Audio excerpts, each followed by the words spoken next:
ఇవ్వకుండా ఏం చేసిండు? కేసీఆర్ గిట్నే పైసలు ఇవ్వాల్సి వస్తుందని చెప్పి 59 సంవత్సరాల నుంచి వయసు 61 సంవత్సరానికి పెంచిండు. ఇప్పుడు రాష్ట్ర ముఖ్యమంత్రి ఏమన్నాడు మొన్న? మేము కూడా 61 నుంచి 64 చేస్తామంటారు. అంటే యువతకు ఉద్యోగాలు ఇయ్యారిగా, ఇట్లా కొత్తలు ఉద్యోగాలు ఇయ్యారిగా. యువత ఆలోచించాలి. ఇవాళ మన కాంగ్రెస్ పార్టీ 61 నుంచి 64 చేసే ప్రయత్నం చేస్తున్నది. వాళ్ళ మీకు ఉద్యోగాలు ఎవరు ఇవ్వాలి? ఇవాళ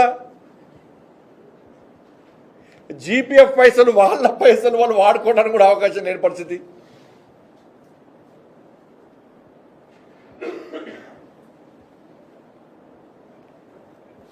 కాబట్టి ఈ విధంగా మొత్తం వ్యవస్థనే సర్వనాశనమైంది. తెలంగాణ రాష్ట్రంలో రెగ్యులర్ ఎంఈఓ లేరు, రెగ్యులర్ డిఓ లేరు, రెగ్యులర్ డిప్యూటీ డిఓ లేరు,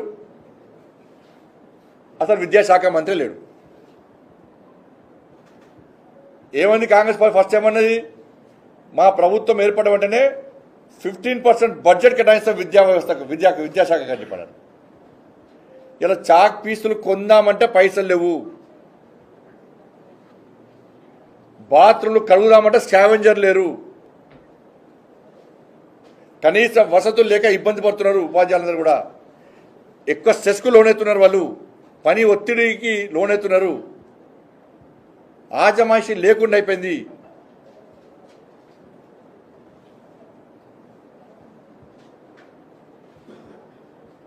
ఇలా గిన్ని సమస్యలు పెట్టుకొని మీకు ఎందుకు ఓటేయాలో కాంగ్రెస్ పార్టీ ఇప్పటికీ చెప్పలేకపోతున్నది.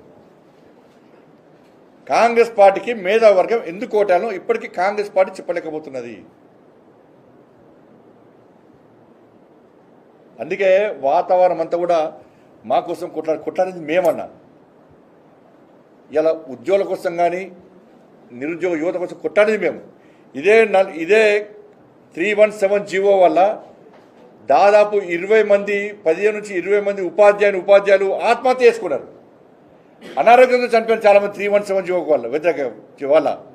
చెట్టుకోలు పుట్ట భార్య కాడ, భర్త కాడ, పిల్లల కాడ, తల్లిదండ్రుల కాడ. ఇలా కరీంనగర్ కొట్టాడింది మేము. దాదాపు 15 నుంచి 18 కార్యకర్తలు జైలుకు పోయారు. నేను కూడా జైలుకు పోయినా. 10 మంది కార్యకర్తల కాళ్ళు చేతులు విరిగినాయి, తలలు వలిగినాయి. మా కార్యాలయం మీద దాడి చేసారు, రంపాలతో కోసారు, కట్టి మిషన్తో కోసి పడేసారు, ఫైర్ ఇంజన్ మిషన్ కొట్టిరు మమ్మల్ని. కానీ ఏ ఉపాధ్యాయ సంఘం రాలేరు.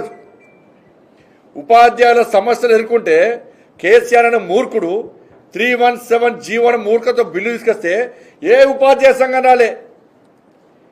తప్ప అది కొట్లాడింది మేము, జైలుకి పోయింది మేము, ప్రభుత్వం స్పందించే విధంగా గల్లబట్టి మెడలు వంచింది మేము.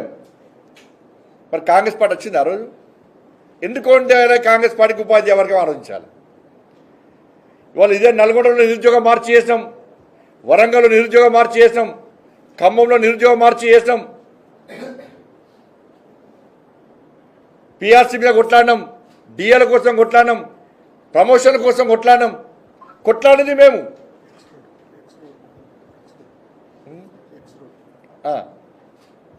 ఆర్టీసీ ఎక్స్రోడ్కి పోయి, క్రాస్ రోడ్స్ పోయి కొట్లాడింది మేము. అరెస్ట్ అయింది మేము. కాంగ్రెస్ పార్టీ ఏ రోజు కొట్టాలి? పేపర్ స్టేట్మెంట్ ఇచ్చింది తప్ప.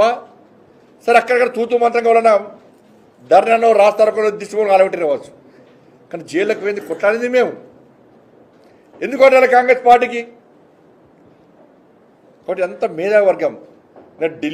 ఢిల్లీ ఎన్నికల్లో మేధావి వర్గం అంతా కూడా వార్ వన్ సైడ్ అన్న విధంగా మేధావి వర్గం అంతా కూడా ఓటు బ్యాంక్గా మారారు.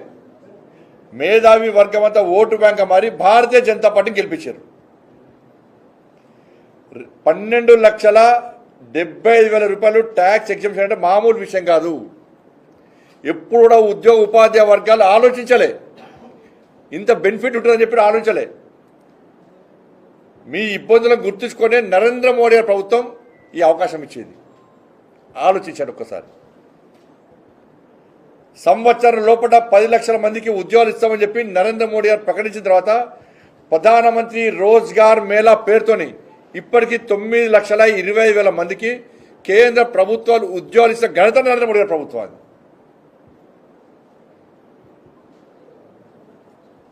కాబట్టి ఇవన్నిటి గురించి చర్చ జరుగుతున్న సందర్భంలో బీఆర్ఎస్ పార్టీ కాంగ్రెస్ పార్టీ లోపాయకారి ఒప్పందం విషయంలో చర్చ జరుగుతున్న సందర్భంలో ఇవాళ కుల గణనను పట్టుకొచ్చి ఇలా ప్రజల దృష్టి మళ్లించే ప్రయత్నం కాంగ్రెస్ పార్టీ చేస్తున్నది. అరే కేసీఆర్ ప్రభుత్వం ఉన్నప్పుడు మాత్రం సకల జనుల సర్వే, నేను ఆ రోజు 100 స్పీడ్ అయిన హైదరాబాద్ కర్మారు ఏమో ఈ సర్వేలో పాల్గొంటేనే తెలంగాణ లేకుండా కాదట. ఇట్లా సెంటిమెంట్ అగిలిస్తే ఉన్న వాళ్ళందరూ పోయి స్వచ్ఛందంగా సర్వేలో పాల్గొన్నారు. ఆ రిపోర్ట్స్కి పోయి కింద సంఖ్యలు పెట్టడం కూర్చున్నాడు, ఎవరికి ఇస్తున్నాడు. అది ఏ లాకాల్లో పెట్టి ఉన్నా మరి అది. ఆ రోజు కేసీఆర్ ఏం రిలీజ్ చేసిండు? అలా సకల జన సర్వే చేస్తే సమగ్ర సర్వే కుటుంబ సర్వే